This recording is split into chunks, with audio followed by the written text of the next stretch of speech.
Myriam Agad, vous allez être exposante au Salon du mieux-être de Ouistreham les 30, 31 mars et 1er avril prochains en tant que médium. Bonjour Myriam. Bonjour Sophie. Alors la médiumnité, c'est un nom dont on parle. On l'a en naissant, on vit avec, on l'acquiert, elle se développe. Pour vous, ça s'est passé comment? Alors, pour moi, je pense que je l'avais donc depuis ma naissance, mais que je n'en prenais pas conscience forcément en étant plus jeune. Donc, effectivement, j'étais pas vraiment dedans. Parce que j'étais pas non plus dans un entourage assez, on va dire, propice à ça, ou spirituel. On peut choisir ce mot-là aussi. Mais je ressentais déjà les choses, je voyais certaines choses aussi, donc je pressentais, je voyais des défunts aussi également. Mais je m'attardais vraiment pas du tout dessus. Déjà, ça me faisait peur. Ils sont petits, je peux comprendre. Je me posais quand même beaucoup de questions parce que je savais pas à qui on parlait.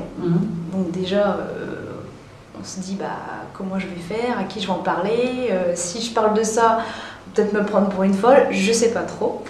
En grandissant, effectivement, je me suis jamais sentie à ma place étant enfant.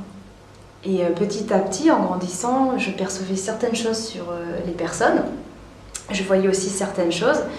Mais pareil, je continuais ma vie d'adolescente, ma vie d'adulte aussi au départ. Parce que aussi, ça s'est confirmé par contre il y a quelques années.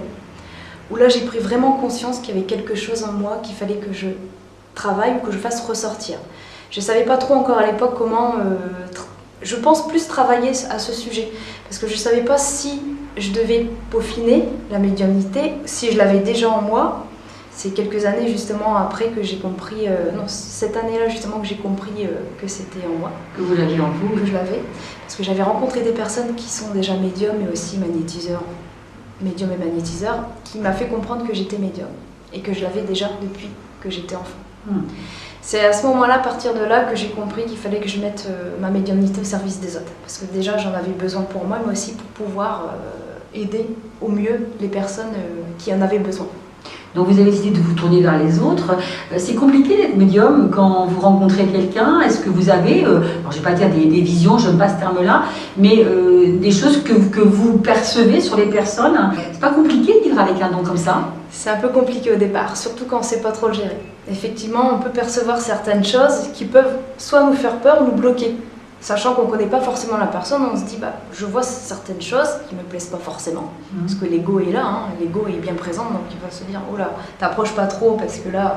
Donc effectivement, quand on ne sait pas du tout le gérer, ça peut faire peur parce qu'on voit ces choses et on se dit bon, qu'est-ce que j'en fais? C'est surtout ça. Qu'est-ce que je peux faire de cette chose-là? Comment je peux la travailler? Comment je peux comprendre? Et aussi aller vers les autres et puis accepter cette part de médiumnité. Être médium, c'est aussi l'accepter, c'est surtout ça. Je pense que au départ, j'avais eu du mal à l'accepter.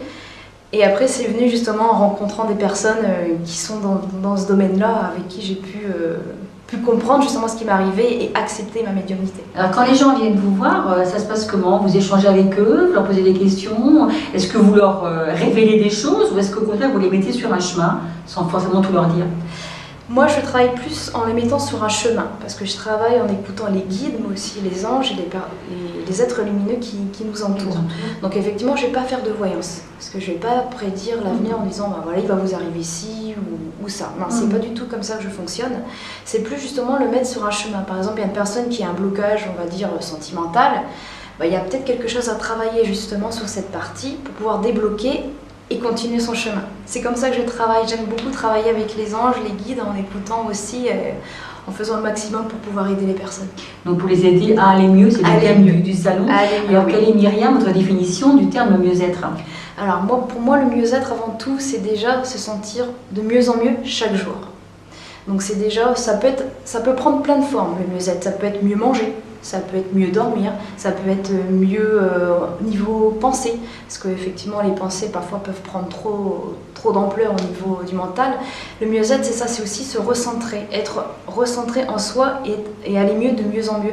C'est aussi surtout une évolution chaque jour. C'est ça le mieux-être pour moi.